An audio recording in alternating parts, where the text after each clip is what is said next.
ਮੇਰੇ husband missing ਹੋ ਗਏ ਸੀ। ਉਹਨਾਂ ਨੂੰ ਹੈਲਥ ਪ੍ਰੋਬਲਮ ਸੀ ਥੋੜੀ ਜੀ, ਤੇ ਉਹਦੇ ਕਰਕੇ ਉਹ ਡਿਪਰੈਸਡ ਰਹਿੰਦੇ ਸੀ। ਤਾਂ ਡਿਪਰੈਸ਼ਨ ਦੀ ਵਜ੍ਹਾ ਨਾਲ ਹੀ ਉਹ ਇੱਕ ਦਿਨ ਘਰੋਂ ਗਏ ਔਰ ਉਸ ਤੋਂ ਬਾਅਦ ਵਾਪਸ ਹੀ ਨਹੀਂ। ਉਸ ਦਿਨ ਤੋਂ ਮੈਂ ਫਿਰ ਪਿੱਛੇ ਮੁੜ ਕੇ ਹੀ ਨਹੀਂ ਦੇਖਿਆ। ਪੂਰਾ ਦਿਨ ਮੈਂ ਸਵੇਰ ਤੋਂ ਲੈ ਕੇ ਰਾਤ ਤੱਕ 11 12 ਘੰਟੇ ਲਗਾਤਾਰ ਮੈਂ ਮਸ਼ੀਨ ਤੇ ਮਾਸਕ ਬਣਾਏ ਬਹੁਤ ਜ਼ਿਆਦਾ, ਔਰ ਜਿੱਥੇ ਵੀ ਹੋ ਸਕੇ ਮੈਂ ਪਹੁੰਚਾਉਣ ਦੀ ਕੋਸ਼ਿਸ਼ ਕੀਤੀ। ਲਾਸਟ ਚਾਹ ਪੀਤੀ ਅਸੀਂ ਇਕੱਠੇ, ਉਹਨਾਂ ਨੇ ਆਪੇ ਬਣਾ ਕੇ ਚਾਹ ਪਿਲਾਈ ਮੈਨੂੰ। ਪਿਆਰ ਬਹੁਤ ਸੀ ਸਾਡਾ, ਬਹੁਤ ਜ਼ਿਆਦਾ। ਮੇਰੇ ਖਿਆਲ ਦੇ ਵਿੱਚ ਉਹਨਾਂ ਵਾਸਤੇ ਵੀ ਬਹੁਤ ਮੁਸ਼ਕਿਲ ਸੀਗਾ ਮੇਰੇ ਤੋਂ ਦੂਰ ਜਾਣਾ ਜਾਂ ਮੈਨੂੰ ਛੱਡ ਕੇ ਜਾਣਾ। ਅਗਰ ਸੇਵਾ ਦਾ ਮਕਸਦ ਮੇਨ ਇਹੀ ਹੈ ਕਿ ਜੋ ਤੁਸੀਂ ਕਰ ਰਹੇ ਹੋ ਨਿਸ਼ਕਾਮ ਕਰੋ। ਸੇਵਾ ਉਹਨੂੰ ਹੀ ਕਿਹਾ ਜਾਂਦਾ ਹੈ, ਜਿਹੜੀ ਕਿ ਸੇਵਾ ਕਰਕੇ ਅਸੀਂ ਉਹ ਕਹਿੰਦੇ ਨਾ ਫਲ ਦੀ ਇੱਛਾ ਰੱਖਦੇ ਹਾਂ, ਉਹ ਸੇਵਾ ਨਹੀਂ ਹੁੰਦੀ।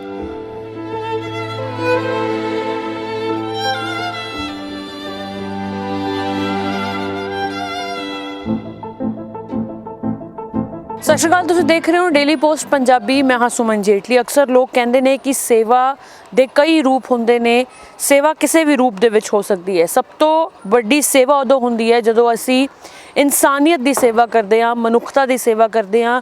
ਉਹ ਸੇਵਾ ਜੋ ਕਿਸੇ ਨੂੰ ਸਕੂਨ ਦੇਵੇ, ਕਰਨ ਵਾਲੇ ਨੂੰ ਵੀ ਤੇ ਜਿਹਦੀ ਸੇਵਾ ਹੋ ਰਹੀ ਹੈ ਉਹਨੂੰ ਵੀ।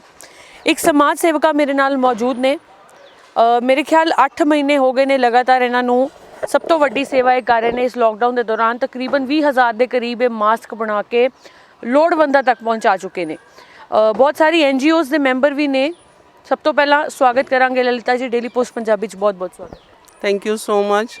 ਬਹੁਤ ਧੰਨਵਾਦ ਡੇਲੀ ਪੋਸਟ ਟੀਮ ਦਾ, ਜੋ ਕਿ ਅੱਜ ਮੈਨੂੰ ਮਿਲਣ ਆਏ ਨੇ, ਔਰ ਬਹੁਤ ਥੈਂਕ ਯੂ ਕਰਦੀ ਹਾਂ ਸੁਮਨ ਜੀ ਤੁਹਾਡਾ ਵੀ।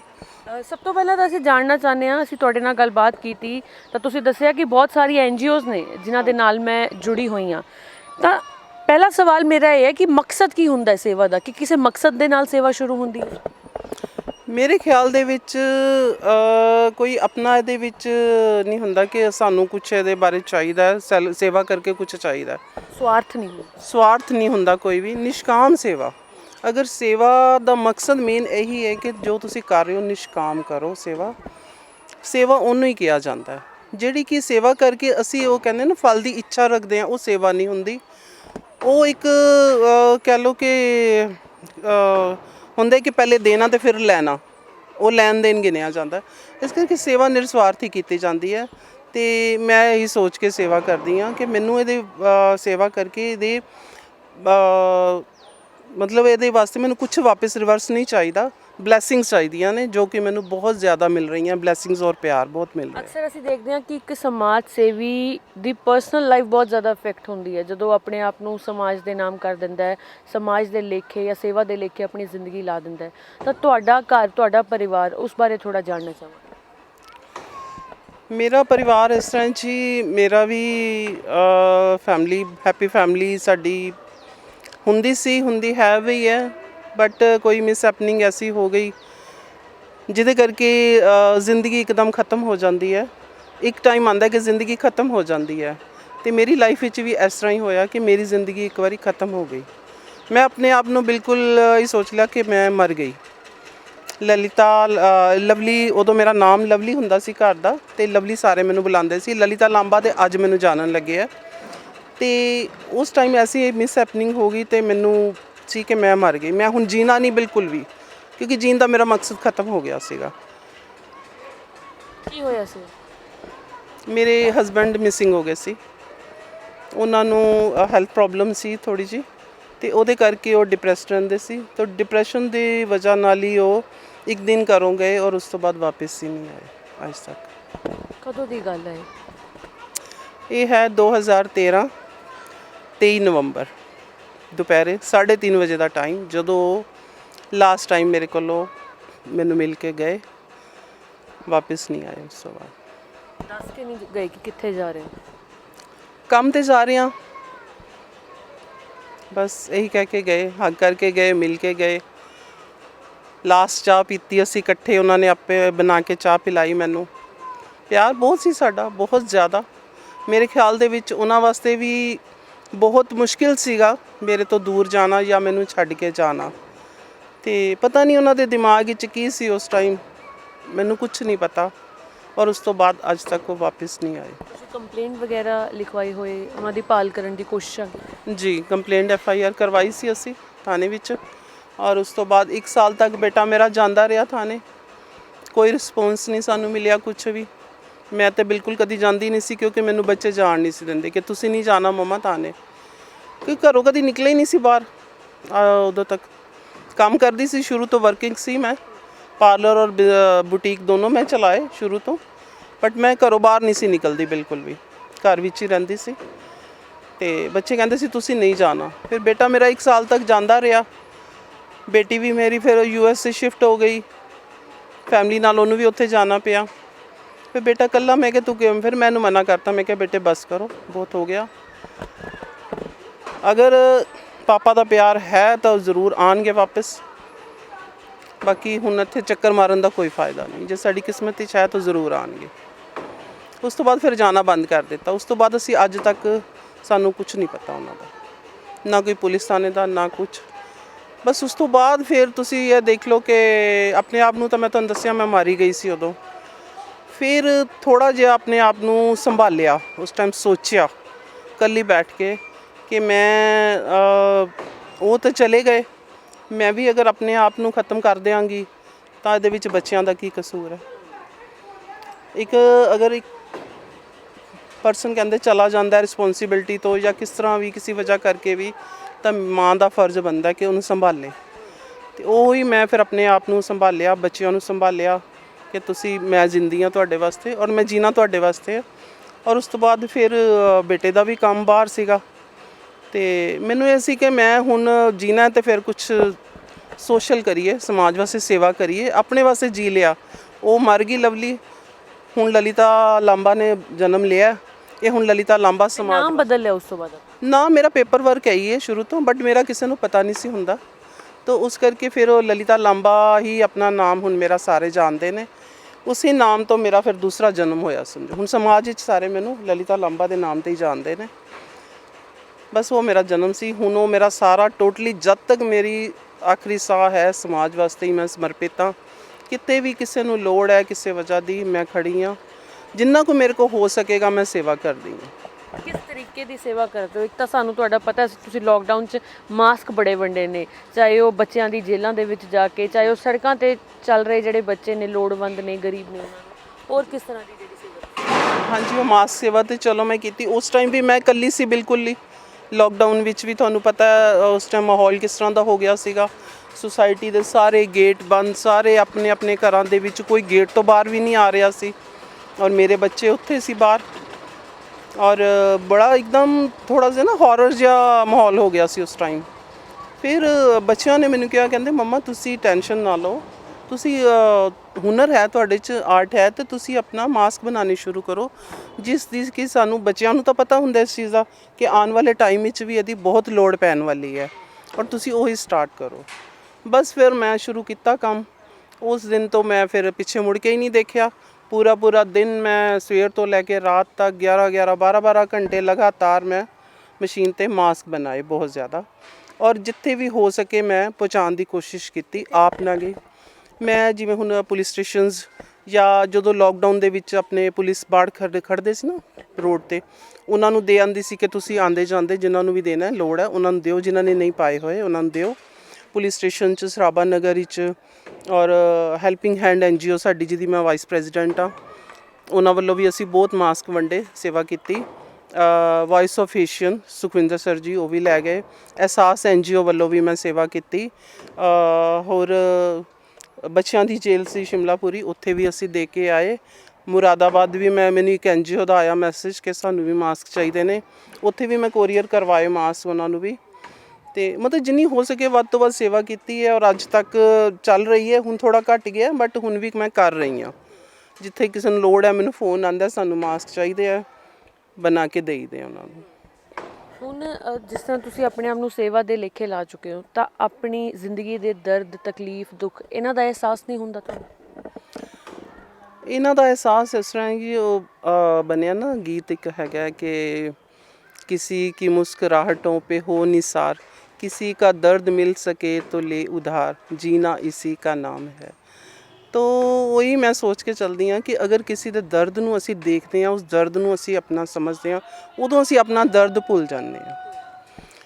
ਤਾਂ ਆਪਣਾ ਦਰਦ ਫਿਰ ਭੁੱਲ ਜਾਂਦਾ ਹੈ। ਕਹਿੰਦੇ ਆਪਣਾ ਦਰਦ ਫਿਰ ਘੱਟ ਲੱਗਦਾ ਹੈ, ਕਿਸੇ ਦਾ ਜ਼ਿਆਦਾ ਲੱਗਦਾ ਹੈ ਜਦੋਂ ਦੇਖਦੇ ਹਾਂ। ਤੇ ਕੋਸ਼ਿਸ਼ ਕਰੀਦੀ ਕਿ ਉਹਨਾਂ ਦਾ ਉਹ ਦਰਦ ਦੂਰ ਕਰੀਏ, ਉਹਦੇ ਨਾਲ ਹੀ ਆਪ ਨੂੰ ਸਕੂਨ ਮਿਲਦਾ ਹੈ। ਅਕਸਰ ਕਿਹਾ ਜਾਂਦਾ ਹੈ ਔਰਤ ਜਦੋਂ ਕਿਸੇ ਮਰਦ ਨੂੰ ਕੋਈ ਰੋਂਦਾ ਹੈ ਮਰਦ, ਜਾਂ ਉਹਨੂੰ ਇਹ ਕਹਿ ਕੇ ਕਿਹਾ ਜਾਂਦਾ ਕਿ ਤੂੰ ਚੂੜੀਆਂ ਪਾਈਆਂ ਨੇ, ਜਾਂ ਤੂੰ ਔਰਤ ਹੈ, ਕੁੜੀ ਹੈ ਜਿਹੜਾ ਰੋ ਰਿਹਾ। ਪਰ ਇੱਕ ਔਰਤ ਅੰਦਰੋਂ ਕਿੰਨੀ ਸਟਰੋਂਗ ਹੁੰਦੀ, ਉਹਨੂੰ ਪਰਮਾਤਮਾ ਨੇ ਕਿੰਨਾ ਸਟਰੋਂਗ ਬਣਾਇਆ ਹੁੰਦਾ ਹੈ ਕਿ ਜਦੋਂ ਤੁਹਾਡੇ ਹਸਬੈਂਡ ਬਿਨਾਂ ਦੱਸੇ ਘਰੋਂ ਚਲੇ ਗਏ, ਇੱਕ ਤਾਂ ਉਹ ਡਿਪਰੈਸ਼ਨ ਦੇ ਮਰੀਜ਼ ਸੀਗੇ, ਤਾਂ ਸਾਰੀ ਜ਼ਿੰਮੇਵਾਰੀ ਤੁਹਾਡੇ ਮੋਢਿਆਂ 'ਤੇ ਪੈ ਗਈ। ਉਦੋਂ ਇੱਕ ਔਰਤ ਨੂੰ ਮਾਤਾ ਅਤੇ ਪਿਤਾ ਦੋਵਾਂ ਦੀ ਜ਼ਿੰਮੇਵਾਰੀ ਨਿਭਾਉਣੀ ਪਈ। ਤਾਂ ਲੋਕਾਂ ਨੂੰ ਇਹ ਕਿਉਂ ਲੱਗਦਾ ਕਿ ਔਰਤ ਕਮਜ਼ੋਰ ਹੈ? ਪਤਾ ਨਹੀਂ ਕਿਉਂ ਲੱਗਦਾ ਲੋਕਾਂ ਨੂੰ। ਮੇਰੇ ਖਿਆਲ ਦੇ ਵਿੱਚ ਉਹ ਗਲਤ ਸੋਚ ਹੈ ਉਹਨਾਂ ਦੀ। ਔਰ ਅਜੇ ਤੱਕ ਵੀ ਕਈ ਲੋਕਾਂ ਦੀ ਸੋਚ ਹੈ ਕਿ ਔਰਤ ਘਰ ਵਿੱਚ ਹੀ ਬੈਠੀ ਰਹੇ, ਔਰਤ ਦੱਬੀ ਰਹੇ ਸਾਡੇ ਕੋਲੋਂ, ਅਸੀਂ ਜੋ ਕਹੀਏ ਔਰਤ ਉਹੀ ਕਰੇ। ਜਦ ਕਿ ਔਰਤ ਦੇ ਆਪਣੇ ਵੀ ਅਧਿਕਾਰ ਨੇ, ਔਰਤ ਵੀ ਜੀਣਾ ਚਾਹੁੰਦੀ ਹੈ, ਔਰਤ ਵੀ ਸਭ ਕੁਝ ਖੁੱਲ੍ਹ ਕੇ ਜੀਣਾ ਚਾਹੁੰਦੀ ਹੈ, ਸਭ ਕੁਝ ਕਰਨਾ ਚਾਹੁੰਦੀ ਹੈ। ਮਗਰ ਉਹ ਫਿਰ ਵੀ ਉਹ ਕੁਛ ਐਸੀਆਂ ਉਹਨਾਂ ਦੇ ਪਾਬੰਦੀਆਂ ਹੁੰਦੀਆਂ ਕਿ ਔਰਤ ਖੁੱਲ੍ਹ ਕੇ ਬਾਹਰ ਨਹੀਂ ਨਿਕਲ ਸਕਦੀ। ਬਟ ਅੱਜ ਦਾ ਮਾਹੌਲ ਮੈਨੂੰ ਲੱਗਦਾ ਕੁਝ ਕਾਫੀ ਚੇਂਜ ਹੋਇਆ ਵੀ ਹੈ ਕਿ ਔਰਤ ਬਾਹਰ ਆਉਣ ਲੱਗ ਗਈ ਹੈ, ਔਰਤ ਖੁੱਲ੍ਹ ਕੇ ਜੀਣ ਵੀ ਲੱਗ ਗਈ ਹੈ। ਤੋ ਮੈਂ ਤਾਂ ਇਹੀ ਔਰਤਾਂ ਨੂੰ ਇਹੀ ਕਹਾਂਗੀ ਕਿ ਤੁਸੀਂ ਬਿਲਕੁਲ ਵੀ ਇਸ ਚੀਜ਼ ਤੋਂ ਨਹੀਂ ਘਬਰਾਉਣਾ ਕਿ ਤੁਸੀਂ ਇਕੱਲੇ ਹੋ। ਕਈ ਵਾਰੀ ਐਸਾ ਮੌਕਾ ਆ ਜਾਂਦਾ ਇਕੱਲੇ ਹੋਣਾ ਪੈਂਦਾ, ਔਰ ਇਕੱਲੇ ਰਹਿ ਕੇ ਵੀ ਸਾਨੂੰ ਸਾਰੇ ਪਾਸੇ ਜ਼ਿੰਮੇਵਾਰੀਆਂ ਨਿਭਾਉਣੀਆਂ ਪੈਂਦੀਆਂ ਨੇ। ਕਮਜ਼ੋਰ ਨਹੀਂ ਪੈਣਾ, ਕਮਜ਼ੋਰ ਹੋ ਜਾਂਦੇ ਹਾਂ ਅਸੀਂ ਅੰਦਰੋਂ ਕਿਸੇ ਵੇਲੇ, ਬਟ ਮਨ ਦੁਖਦਾ ਵੀ ਹੈ ਕਈ ਵਾਰੀ, ਦਿਲ ਵੀ ਕਰਦਾ ਰੋਣ 'ਤੇ, ਰੋਈਦਾ ਵੀ ਹੈ। ਮਗਰ ਇਕੱਲੇ ਬਹਿ ਕੇ ਆਪਣਾ ਉਹ ਖੁੱਲ੍ਹ ਕੇ ਰੋ ਲਈਦਾ। ਸਮਾਜ ਸਾਹਮਣੇ ਨਹੀਂ ਰੋਣਾ ਬਿਲਕੁਲ ਵੀ, ਕਿਉਂਕਿ ਅਗਰ ਅਸੀਂ ਰੋਏ ਨਹੀਂ ਤਾਂ ਅਸੀਂ ਕਮਜ਼ੋਰ ਪਏ ਨਹੀਂ, ਅਤੇ ਲੋਕੀ ਸ਼ੁਰੂ ਹੋ ਜਾਣਾ ਲੋਕਾਂ ਦੀਆਂ ਗੱਲਾਂ, ਤੁਹਾਨੂੰ ਪਤਾ ਹੀ ਹੈ।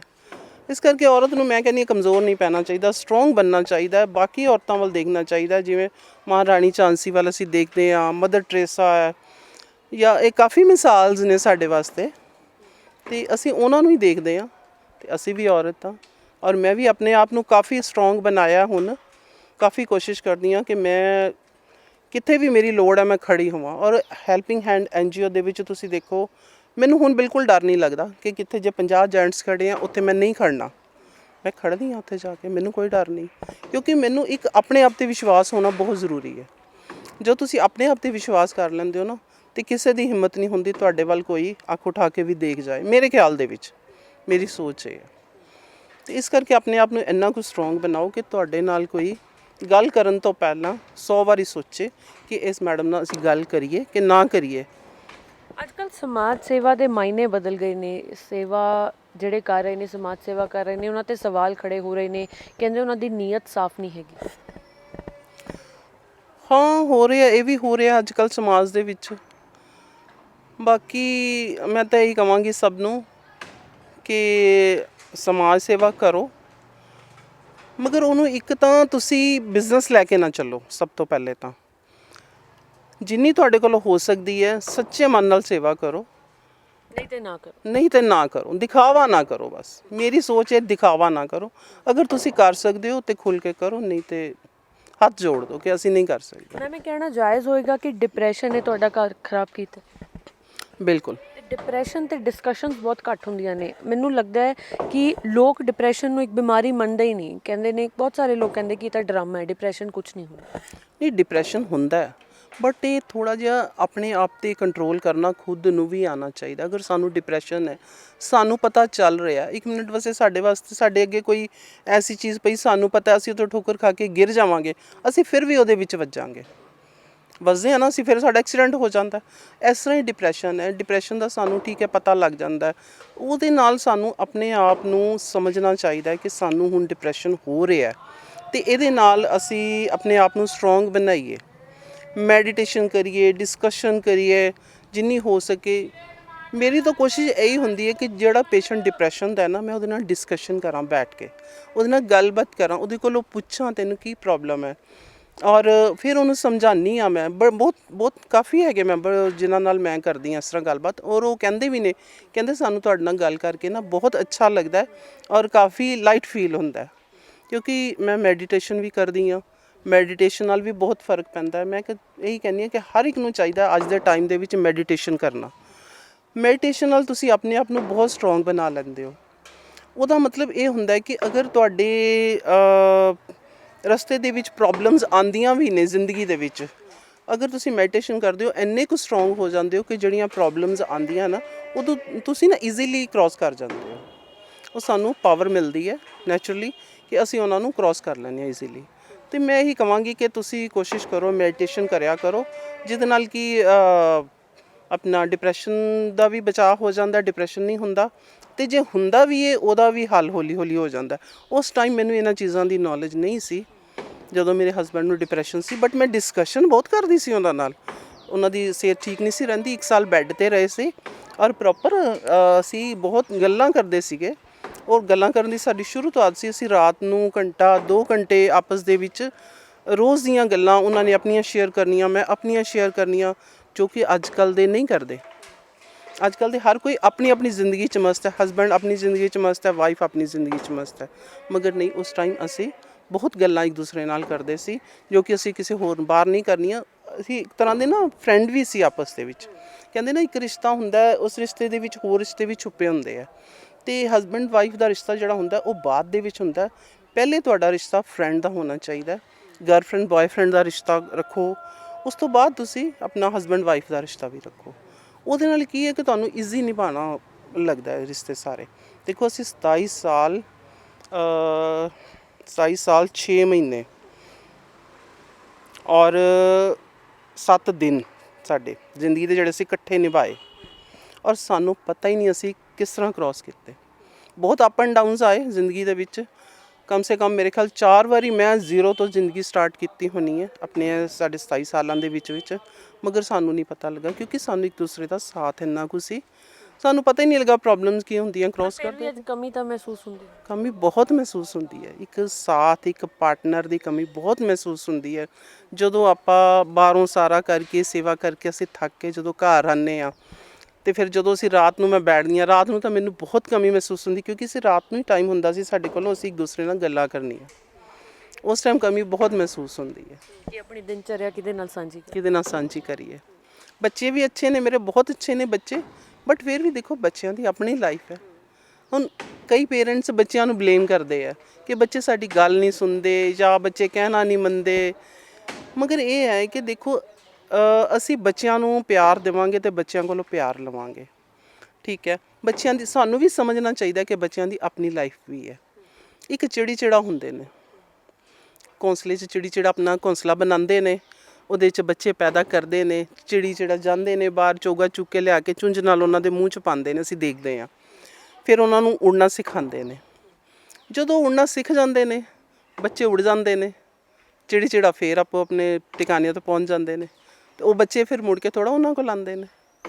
ਅਤੇ ਉਹੀ ਸੋਚ ਹੈ ਸਾਡੀ ਕਿ ਜਦੋਂ ਅਸੀਂ ਬੱਚਿਆਂ ਨੂੰ ਉੜਨਾ ਸਿਖਾ ਦਿੱਤਾ, ਬੱਚਿਆਂ ਨੇ ਆਪਣੀ ਉਡਾਨ ਭਰਨੀ ਹੈ। ਅਸੀਂ ਉਹਨਾਂ ਨੂੰ ਬੰਨ੍ਹ ਕੇ ਨਹੀਂ ਬਿਠਾ ਸਕਦੇ ਕਿ ਸਾਡੇ ਨਾਲ ਬੈਠੋ, ਸਾਡੇ ਨਾਲ ਟਾਈਮ। ਕਈ ਕਹਿੰਦੇ ਨੇ ਕਿ ਸਾਡੇ ਨਾਲ ਟਾਈਮ ਸਪੈਂਡ ਨਹੀਂ ਕਰਦੇ ਬੱਚੇ। ਬੱਚਿਆਂ ਦਾ ਆਪਣਾ ਸਰਕਲ ਵੀ ਹੈ, ਉਹ ਵੀ ਉਹਨਾਂ ਨੇ ਕਰਨਾ। ਸਾਨੂੰ ਵੀ ਬੱਚਿਆਂ ਨੂੰ ਸਮਝਣਾ ਚਾਹੀਦਾ ਨਾ, ਅਸੀਂ ਨਿਰਾ ਬਲੇਮ ਬੱਚਿਆਂ 'ਤੇ ਨਹੀਂ ਲਗਾ ਸਕਦੇ। ਬਾਕੀ ਮੇਰੀ ਸੋਚ ਤਾਂ ਇਹੀ ਹੋਈ ਹੈ। ਮੈਂ ਮਤਲਬ ਬੰਦਿਸ਼ 'ਚ ਨਾ ਮੈਂ ਕਿਸੇ ਨੂੰ ਰੱਖਦੀ ਹਾਂ, ਬੱਚਿਆਂ ਨੂੰ ਸ਼ੁਰੂ ਤੋਂ ਹੀ ਨਹੀਂ ਰੱਖਿਆ, ਨਾ ਕਦੀ ਹਸਬੈਂਡ ਨੂੰ ਬੰਦਿਸ਼ 'ਚ ਰੱਖਿਆ ਨਾ, ਔਰ ਉਸ ਤਰ੍ਹਾਂ ਹੀ ਮੈਂ ਰਹਿੰਦੀ ਹਾਂ। ਅਸੀਂ ਇਹ ਜਾਣਨਾ ਚਾਹੁੰਦੇ ਹਾਂ, ਤੁਸੀਂ ਕਹਿ ਰਹੇ ਹੋ ਕਿ ਮੇਰੀ ਇਹ ਕੋਸ਼ਿਸ਼ ਹੁੰਦੀ ਹੈ ਕਿ ਜੇ ਮੈਂ ਕਿਸੇ ਦਾ ਦਰਦ ਉਧਾਰ ਲੈ ਸਕਾਂ, ਉਹਦੀ ਮਦਦ ਕਰ ਸਕਾਂ, ਉਹਦੇ ਚਿਹਰੇ ਤੇ ਜਿਹੜੀ ਆ ਮੁਸਕਰਾਹਟ ਲੈ ਕੇ ਆ ਸਕਾਂ। ਕਿਸ ਤਰ੍ਹਾਂ ਦੇ ਕੇਸਿਸ ਆਉਂਦੇ ਨੇ ਤੁਹਾਡੀ NGO ਦੇ ਕੋਲ, ਕਿ ਜਾਂ ਕੋਈ ਪਰਸਨਲ ਲਾਈਫ ਦੇ ਰਿਲੇਟਡ ਹੁੰਦੇ ਨੇ ਜਾਂ ਸੋਸ਼ਲ ਇਸ਼ੂ? ਹਰ ਤਰ੍ਹਾਂ ਦੇ ਆਉਂਦੇ ਨੇ ਕੇਸ। ਹੁਣ ਜਿਸ ਤਰ੍ਹਾਂ ਬੁੱਕ ਬੈਂਕ ਖੋਲ੍ਹਿਆ ਸੀ, ਹੈਲਪਿੰਗ ਹੈਂਡ ਵੱਲੋਂ ਸਾਡਾ ਬੁੱਕ ਬੈਂਕ ਚੱਲਦਾ, ਔਰ ਹਰ ਸਾਲ ਬੁੱਕਸ ਦਾ ਲੰਗਰ ਸਾਡਾ ਚੱਲਦਾ ਉੱਥੇ। ਔਰ ਦੇਖੋ ਹੁਣ ਲੋਕਡਾਊਨ ਵਿੱਚ ਵੀ ਸਾਡਾ ਚੱਲਦਾ ਰਿਹਾ ਬੁੱਕ ਬੈਂਕ। ਚਾਹੇ ਅਸੀਂ ਥੋੜ੍ਹਾ ਟਾਈਮ ਦਿੰਦੇ ਸੀ, ਅਸੀਂ ਦਿੰਦੇ ਜ਼ਰੂਰ ਸੀ ਬੁੱਕ ਬੈਂਕ ਨੂੰ, ਤਾਂ ਕਿ ਬੱਚੇ ਜਿਹੜੇ ਘਰ ਦੇ ਵਿੱਚ ਬੈਠ ਕੇ ਸਟੱਡੀ ਕਰ ਰਹੇ ਨੇ ਔਨਲਾਈਨ, ਉਹਨਾਂ ਨੂੰ ਬੁੱਕਸ ਦੀ ਲੋੜ ਹੈ, ਬਾਹਰ ਬੁੱਕਸ ਨਹੀਂ ਮਿਲ ਰਹੀਆਂ। ਜਦੋਂ ਸਾਨੂੰ ਕਾਲ ਆਉਂਦੀ ਸੀ ਕਿ ਮੈਡਮ ਸਾਨੂੰ ਬੁੱਕਸ ਚਾਹੀਦੀਆਂ ਨੇ, ਅਤੇ ਉਹਨਾਂ ਨੂੰ ਫਿਰ ਟਾਈਮ ਦੇ ਦਿੱਤਾ ਸੀ, ਉਸੇ ਟਾਈਮ ਆਪ ਪਹੁੰਚ ਦਿੱਤਾ ਸੀ।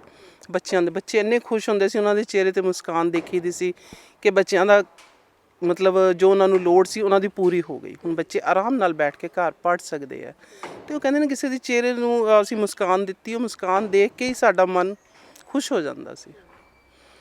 ਤੇ ਇਸ ਤਰ੍ਹਾਂ ਹੀ ਹੈ ਹੋਰ ਵੀ ਪ੍ਰੋਬਲਮਸ, ਜਿਸ ਤਰ੍ਹਾਂ ਕਿਸੇ ਨੂੰ ਕਿਸੇ ਚੀਜ਼ ਦੀ ਵੀ ਲੋੜ ਹੈ, ਕੋਈ ਖਾਣੇ ਤੋਂ ਬੈਠਾ ਹੋਇਆ, ਕਹਿਣਾ ਨਹੀਂ ਚਾਹੀਦਾ ਕੋਈ ਖਾਣੇ ਤੋਂ ਬੈਠਾ, ਅਗਲੇ ਇਸ ਮਾਹੌਲ ਦੇ ਵਿੱਚ ਘਰ ਘਰ ਪਹੁੰਚਿਆ ਖਾਣਾ, ਬਟ ਜਿਨ੍ਹਾਂ ਤੱਕ ਨਹੀਂ ਪਹੁੰਚਿਆ, ਮੈਂ ਆਪਣਾ ਫ਼ੋਨ ਨੰਬਰ ਦਿੱਤਾ ਹੋਇਆ ਸੀ ਮੀਡੀਆ ਤੇ, ਪੇਪਰ ਤੇ ਦਿੱਤਾ ਸੀ ਕਿ ਜਿਸ ਕਿਸੇ ਵੀ ਚੀਜ਼ ਦੀ ਲੋੜ ਹੈ ਮੈਨੂੰ ਕਾਲ ਕਰੋ। ਕਾਲਸ ਆਉਂਦੀਆਂ ਸੀ, ਫਿਰ ਉਹਨਾਂ ਨੂੰ ਕਹਿ ਦਿੱਤਾ ਸੀ ਫਲਾਣੇ ਟਾਈਮ ਆ ਕੇ ਜੋ ਵੀ ਹੋ ਸਕਿਆ ਕਰਾਂਗੇ, ਤੁਸੀਂ ਆ ਜਾਣਾ। ਜਿੰਨੀ ਕੁ ਹੋ ਸਕਦੀ ਸੀ ਸੇਵਾ ਸੀ ਕਰ ਦੇਈ ਦੀ ਹੈ। ਹਰ ਤਰ੍ਹਾਂ ਦੀ, ਕੋਈ ਕਿਸੇ ਨੂੰ ਕੋਈ ਪਰਸਨਲ ਕੇਸਿਸ ਜਿਵੇਂ ਘਰੇਲੂ ਕੇਸਿਸ ਹੁੰਦੇ ਆ, ਕੋਈ ਪੁਲਿਸ ਸਟੇਸ਼ਨ ਦਾ ਕੇਸ ਹੈ, ਫਿਰ ਉੱਥੇ ਉਹਨਾਂ ਨੂੰ ਗੱਲਬਾਤ ਕਰਵਾ ਦੀ ਦੀ ਨਾਲ ਜਾ ਕੇ।